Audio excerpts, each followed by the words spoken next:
Kindred Longevity Lifestyle Designers. This is Zach here with secretsoflongevity.com. I usually plan my videos in advance and write out, or at least mentally write out, and sort of form a plan and structure to the video, but on this one I'm just going to start talking. I have a vague idea of what I'm going to talk about. I'm just going to launch right into it, and we'll see where it goes. My usual videos are very left-brained and sort of logical and focused on scientific facts and looking at research on the subject, often on diet but also other lifestyle factors. And recently I decided I want to add more spiritual, sort of more the spiritual side of things into it, more of a right-brained approach. And I wanted to add a more esoteric / spiritual side of things, because that's been probably the biggest part of my life, for even going back further than my interest in health, and it's actually what led me to a path of focusing on health as well. So what I wanted to talk about was the internal dialogue that we have when dealing with things, both internally but also with things externally that we feel is coming in towards us. And I'm specifically talking about negativity and how we choose to deal with it. And I think it's a very, I would use the word wise choice to act on our inside, what we say to ourselves mentally and what we say to the outside world, with the same courtesy that we use when actually verbally talking to people one-on-one or in a group and just out in the world. So if you were out, say, on the street and someone, a beggar or someone panhandling, was sort of harassing you a little bit, you don't flip out on them and start yelling at them. Or basically, you're polite. Most people are. You might have to be very assertive with them and state that you're not wanting to give them money and that's just how things are, and that's fine. But we generally have a large amount of compassion and politeness because we live in a civilized society where, you know, we don't resort to such harsh public displays that you sometimes see in movies and things like that where people flip out. You don't see people flipping out all that often in public.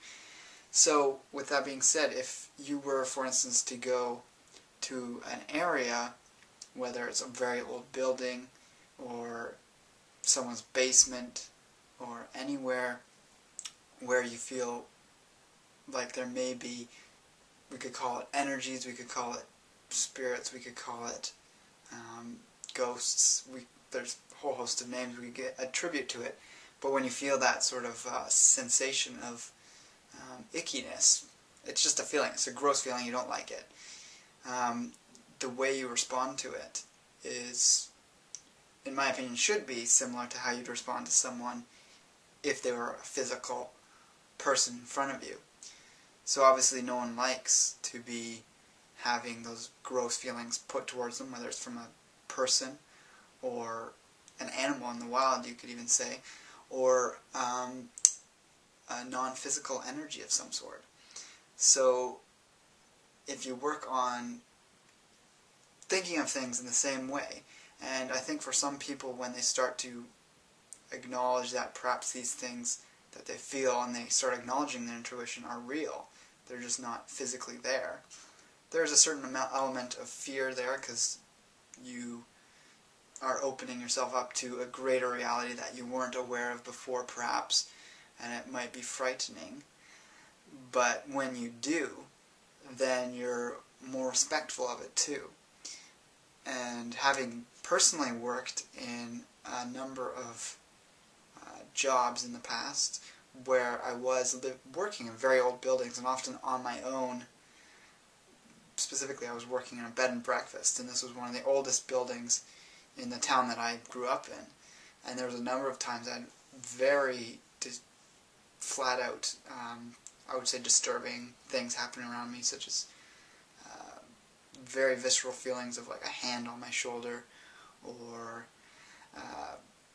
lights turning on and off, or doors closing when there was no one else in the building at the time, and a variety of other things, seeing things out of the corner of your eye that are very visibly like a person, and then there's no one there. So yeah, it kind of the spine tingling thing that goes on. But when you are around something like this, and I'm not saying go out of your way to experience this, but if you ever are, and you recognize that these things are just other creatures, like some people find spiders to be icky and they don't like to have them around, but they don't, once you get older, most people I know develop a certain amount of compassion for even bugs, and they don't just kill spiders. They usually trap them in a glass and put them outside. Or for instance, if you had raccoons in your attic, you're going to want to trap them and have someone release them somewhere else. You're not going to poison them. Obviously, there's certain instances when there's a really bad infestation of something that they have to be exterminated in that way, whether it's like ants or termites or something. But speaking generally, most people have compassion for living things, at least the people I know. Maybe some people don't. And so when you're dealing with non-physical things, both energies, entities, or whatever, you want to treat them with a certain amount of respect as well. And specifically if you're asking, like if it's your own home, for instance, and for whatever reason you feel like there's something there. And the reason I'm talking about this is because this really does tie into health. Mental and emotional health is very tied in with spirituality, and being aware of things of this nature, you can run into these types of problems, and you want to know how to work with it so that you have the best result. And specifically, like I was saying, say for instance you had something that you felt was in your home, whether it's imaginary, whether it's actually there or not, it's beside the point. It's how you're going to start to deal with it that is going to, number one, actually end up being whether or not this energy leaves or not. And then number two, it's also going to, in its own way, change yourself into being a more harmonious and compassionate and respectful being. So one way of doing this is the same way as if you had an animal that had gotten into your house that you're trying to get out, whether it's a bird or something, is you're just basically going to show it the way out, and you're going to do everything you can to get it out, but you're not going to come from a place of fear, anger, hatred, and basically, because it's something you don't understand and can't comprehend, putting up all these walls and basically going into sort of extreme resistance. It's a very visceral feeling of, if you were to sense that there was perhaps something in a room with you, that you're trying to almost like push it out energetically. You want to just make it clear, and you can even state yourself in your mind out loud that it's time for this thing to leave. And in pretty much all circumstances, these things will. The idea of negative entities, people tend to like to, when it comes to spirituality, break things into negative and positive, black and white, and go to extremes. But if we think of things more of like a sliding scale, and we could say on this end there's, we can even compare this to people. Just in the world in general, there's people who are very, you could call them benevolent people or compassionate. They've people that are very kind, go out of their way to work on themselves. They're usually spiritual people that have a certain openness in their heart, and they're wonderful people to be around. On the very far end of that extreme, you'd have sort of the spiritual leaders and the gurus and the saints and other people that are bringing in compassion, these positive attributes to uplift the world. So, and then if we think of it again as a sliding scale, there's people in the world too that are just horrible and absolutely awful people that are very dark and, you know, trying to do the most horrendous things in the world. I'm sure you can think of some from history who would fit into this category. So if we think of it as a sliding scale, there's going to be people all along this, And we can't think about this end as evil, because at what point do you draw the line? Because even the most horrendous and evil person will have had something in their life, or some instance in their life, where they've been compassionate, where they've been kind, where they've been a good person. Hey, we'll get back to the main topic of this video in just one moment. I wanted to let you know, however, that if you're really enjoying this video, or perhaps you're a regular subscriber, and you'd like to see me continue making regular postings on this channel, Secrets of Longevity, or perhaps even increase the frequency of these postings, of these well-researched videos, and even the articles on my site, I would really appreciate any contribution you're able to make to support me through any of the affiliate links listed below. There's a menu bar that you simply click and it pops down. If you're watching this on another platform other than YouTube, you can double-click this video and it'll take you to YouTube, where you can then click this bar that will pop down to give you these links. So like I mentioned, there's affiliate links. These are all companies I highly recommend and purchase for myself, and I get a percentage of anything that you purchase through these links, and that obviously would support me. And then there's also a link to a donation page on my site where you can make a PayPal donation, and you can also set up a phone consultation if that's something you're interested in doing. So with that, we're going to get back to the video, and thank you for any support you're able to give to me. So we can generally say that most people fit around the middle. There's going to be some people that sway one side or the other, but people are generally good people, especially in civil society. And the same thing goes with non-physical energies and beings and whatnot. So if you were to sense perhaps something was in your space, don't immediately jump to thinking that this thing is the most horrendous demon that's going to try to possess you and wreak havoc on your life.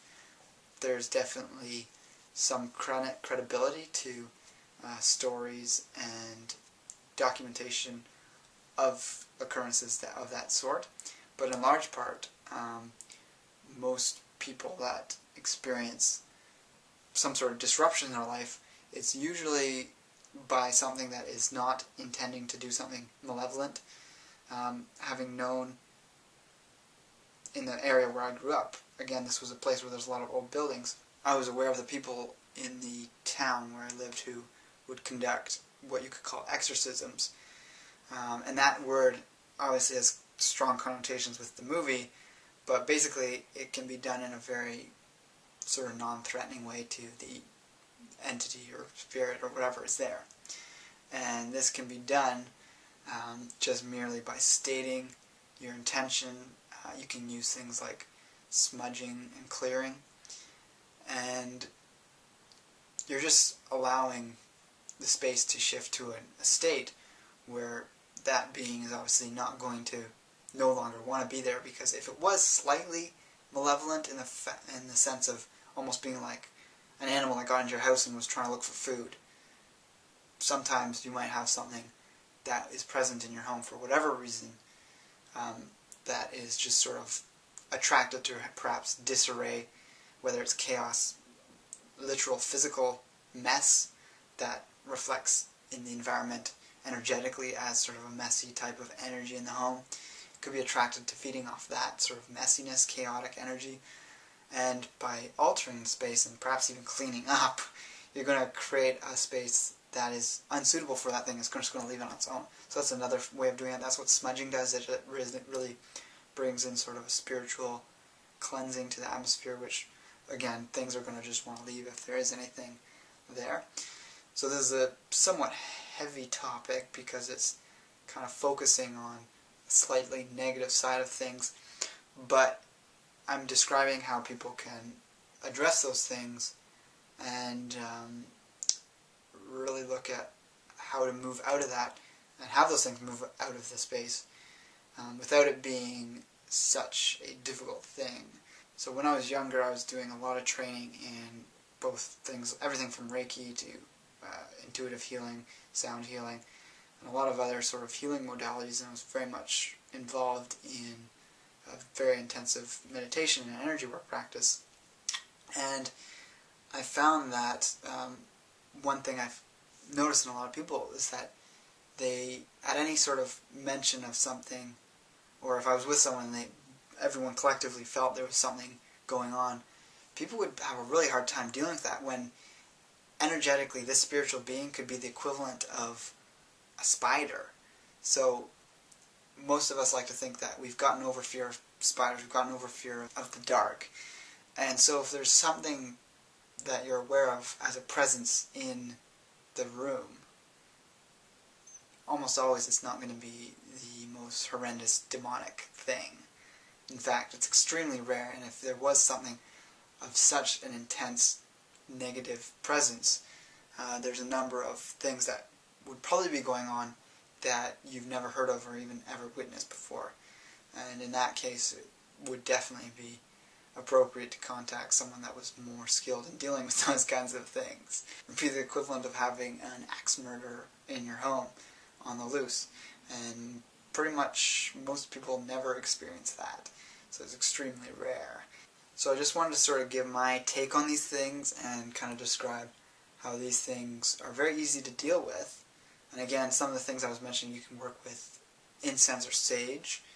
And when you're using that, you want to have the intention of what it is you're trying to create, whether it's bringing in spiritual light into a room, whether it is bringing in a certain vibration of a certain spiritual god or goddess that you're wanting to connect with, whether it's working with a affirmation such as only those beings that are working for my highest, greatest, most wondrous good are present in this atmosphere that I am creating, and all malevolent, discordant energies that are not working for my highest and greatest good no longer have a desire to remain in this environment and leave on their own accord.